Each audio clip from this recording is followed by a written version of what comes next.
Udah on nih. Halo Pinvestor, gimana kabarnya? Mudah-mudahan kalian dalam keadaan yang sehat walafiat. Biar semangat nonton kita. Senang banget gue Ingga Putra bisa nemenin kalian lagi pada segmen kita BTS. Belajar tapi santai. Asik. Nah, yang menarik, gue hari ini akan membahas topik tentang P2P lending. Karena banyak beberapa teman gue juga yang masih nanya atau masih bingung, apa sih P2P lending itu? Gini bro, secara simpel P2P lending itu adalah di mana mempertemukan orang yang kebanyakan duit dengan orang yang kekurangan duit. Bahasanya mungkin agak rough ya, tapi faktanya memang begitu. How it works adalah jadi si lender ini atau yang meminjamkan uang atau yang kelebihan uang itu meminjamkan uang kepada yang kita sebut borrower yang kekurangan uang. Nah, nanti baliknya itu beserta bunga. Kurang lebih begitu bro, skemanya. Lalu kalau kita ngomongin tentang tujuan dari P2P lending ini juga macam-macam. Ada yang produktif, ada juga yang untuk konsumtif.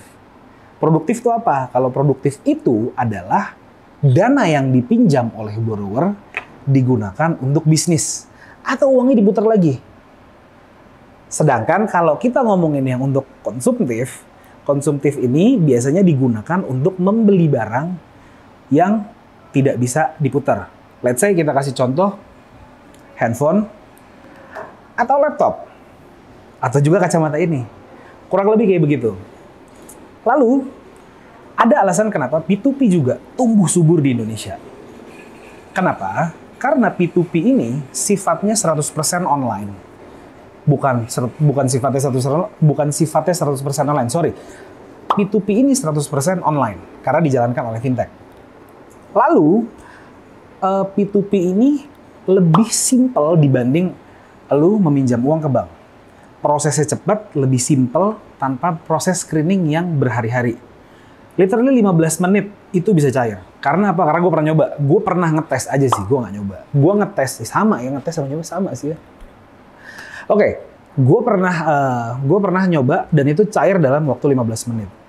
Tapi nggak segampang itu sebetulnya, karena ada beberapa data diri lo dan entitas tentang diri lo itu yang dikirimin ke mereka untuk mereka screening. Kurang lebih begitu bro. Tapi intinya semua berlangsung dengan cepat, lebih cepat dibanding bank konvensional. Nah di sisi lain, P2P ini juga ada dua, ada P2P konvensional, ada P2P syariah.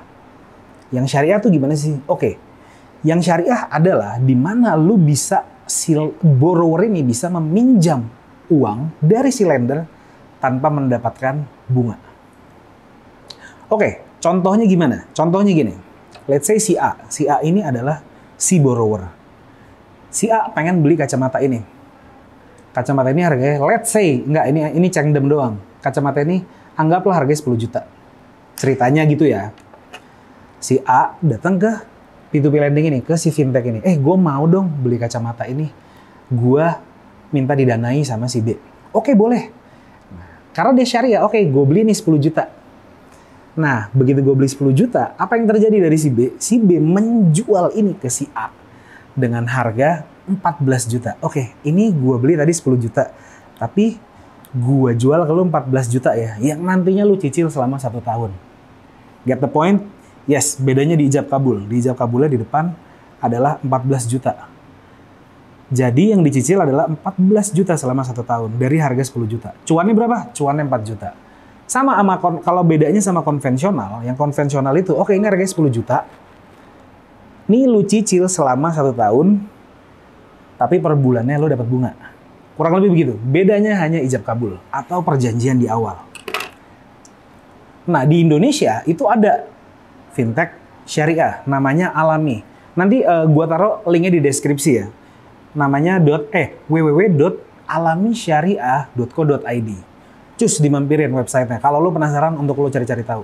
Adapun demikian, dalam P2P lending ini lu nggak cuma bisa jadi borrower bro. Ternyata lu juga bisa jadi lender. Menarik ya? Jadi kalau lu kelebihan duit dan lu bingung mau investasiin uang lu kemana, coba aja lu cari fintech dan lu coba menjadikan diri lu sebagai lender.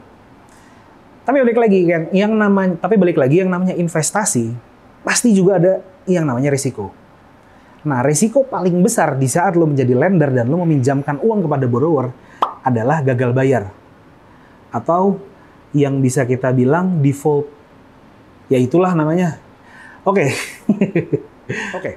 Tapi tenang, gue yakin platform yang lo pilih untuk menjadikan lo lender, itu mereka memberikan gambaran secara visual bagaimana track record dari si borrower ini meminjam uang lo dan uang lo diapain aja.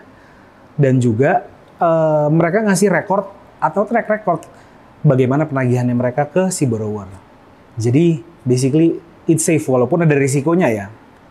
Risiko yang terbesar itu apabila lo meminjamkan uang lo kepada borrower yang sifatnya untuk konsumtif.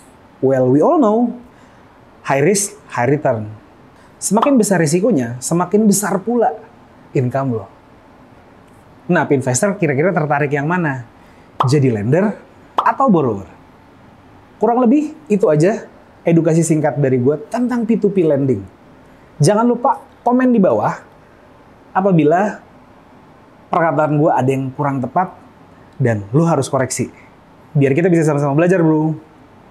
Kalau gitu jangan lupa di like dan di subscribe apabila konten kita bermanfaat dan lu share ke temen lu apabila kita bisa membantu memberikan insight yang berguna. Dan biar kita juga makin semangat bikin konten baru lainnya. Kalau gitu gue Ingga Putra, gue undur diri, kopi udah habis nih Pak. Sampai jumpa di BTS selanjutnya.